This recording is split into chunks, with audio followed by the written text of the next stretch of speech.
The regime of Sith Lords who have reigned over the centuries of Star Wars are often regarded as one of the darkest stains on the galaxy as a whole, with the reign of the Sith bringing destruction and decay across their dominion. The Sith have wrought immense hardships across the galaxy, with some of the darkest times in galactic history being directly correlated to our particular Sith Lord. While the Sith we are most familiar with are among the most brutal dictators and tyrannical executioners throughout the galaxy, is being evil a necessary prerequisite to being a Sith Lord? Are there Sith Lords who have mastered the ways of the Sith without the same evil doings as their peers? And are there any good Sith Lords in galactic history? Well, stick with us today, weary acolytes of the galaxy, and let's explore the life of the Sith Lord who was never actually corrupted by the dark side and might be regarded as the nicest Sith Lord to have ever existed. The Sith Lord that we'll be talking about today goes by the Sith name of Darth Vectivus, but his real name has been lost to history. Now, let's begin this tale of the Sith Lord that did no evil. This Dark Lord did not always adhere to the dark side, as before his tenure as a Sith, Vectivus lived a relatively mundane existence well into his adulthood, developing within a normal childhood and adolescence complete with friends, a loving family, and a set of honorable moral principles. Unlike many Sith Lords that were born in blood and tragedy, Vectivus was not, and he was fairly normal. He even had a normal occupation, as he served as a director of the Jonex mining colony, which was an asteroid located near the planet of Bimmel. And throughout his tenure as the director, he began to notice adverse effects that the asteroid was having on his employees. As Vectivus would later come to find out, the asteroid was saturated with dark side energies, and the volatile nature of the Force had caused many of his employees to be negatively impacted by the Force energy within. This would be Vectivus's first experience with the Force and the dark side in general, as despite being Force sensitive, his mundane life meant that he never had the ability to explore this part of himself. Given his own Force sensitivity, Vectivus became closely in tune with the dark side energy within the asteroid and began to seek answers, eventually leading into his own studies being conducted into the dark side itself. More fascination based though, rather than obtaining power, as is the common rule in evolution of a Sith. As a gifted learner of the dark side, Vectivus developed an uncanny ability to manifest what is known as dark side phantoms, which were aberrations with connections to real living life forms from across the galaxy. Later, Vectivus would eventually set off in search of a Sith master to teach him the ways of the Force. However, he ensured the disbanding of the mining colony in the process, allowing his employees to seek work elsewhere that was far safer, setting them free without any negative effects. Given his set of pre-existing moral codes and principles, Vectivus was able to master the dark side without falling victim to the same allure that had corrupted his predecessors and led to them down a highly destructive path. What many Sith would deem as weakness, Vectivus saw as his greatest strength, and his ability to peer into the dark side and yet look away and not let it corrupt him. This largely set him apart from most of his Sith compatriots, who still existed at the time.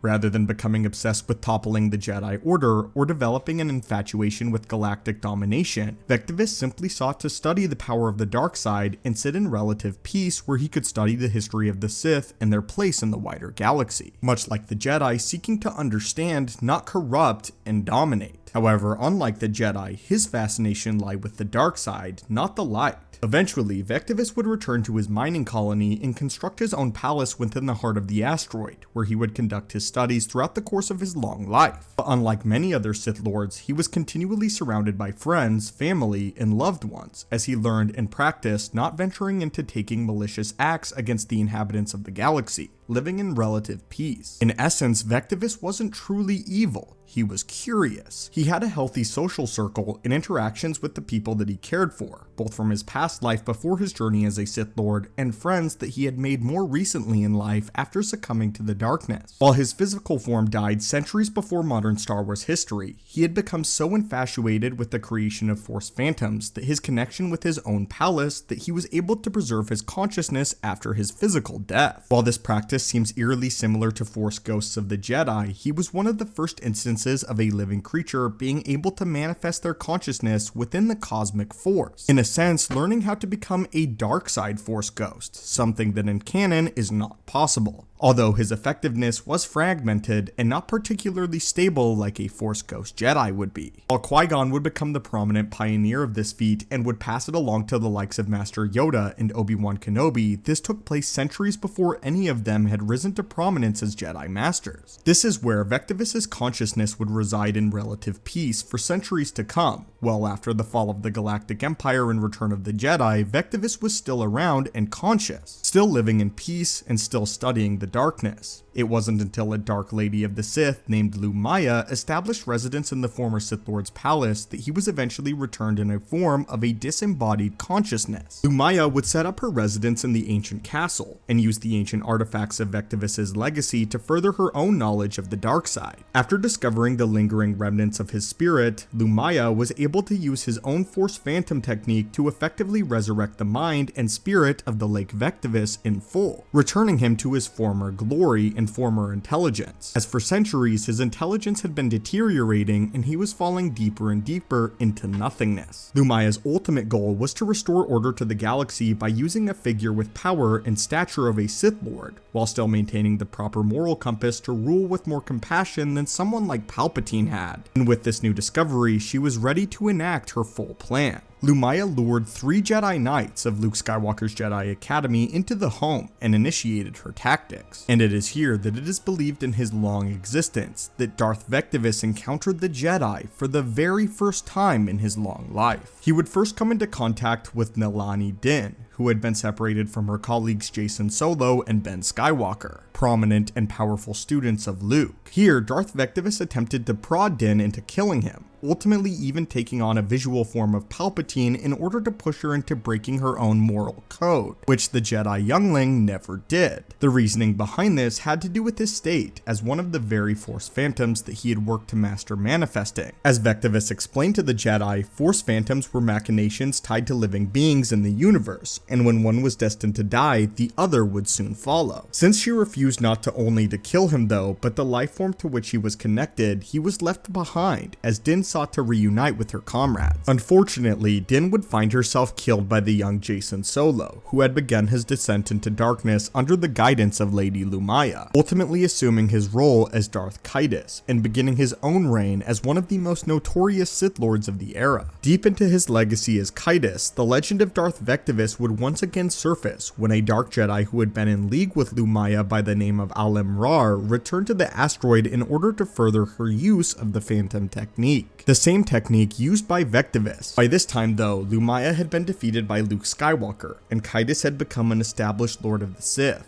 But the spirit of Vectivus remained until agents of the Sith of Korriban caught word of his presence. In order to prevent the Jedi from learning the significance of the asteroid, the Sith sought to destroy Vectivus and the asteroid itself, ending the reign of the Dark Lord once and for all. While the Sith converged on the asteroid, agents of the new Jedi Order had also tracked Rar's location to the desolate mining colony. And amidst the struggle, multiple fission bombs were planted deep within the heart of the palace, ultimately destroying the mining colony and any remaining presence of Vectivus' mind or spirit so far as anyone could tell. While Darth Vectivus had not been seen since, the uncanny and unusual nature of his survival might leave the door open for his return at some point in the near future, and could allow for Darth Vectivus to once again emerge from the shadows despite not having any particular desire to possess or dominate, leaving him as Vectivus, the Sith that did no evil in life nor death. But anyway, my friends, what do you think of Vectivus, and do you think that he will ever return in either Legends or canon material? And had you heard the tale of Darth Vectivus before this video? As always, my friends, thank you guys so much for watching the channel. May the Force be with you, and I hope you have a great day.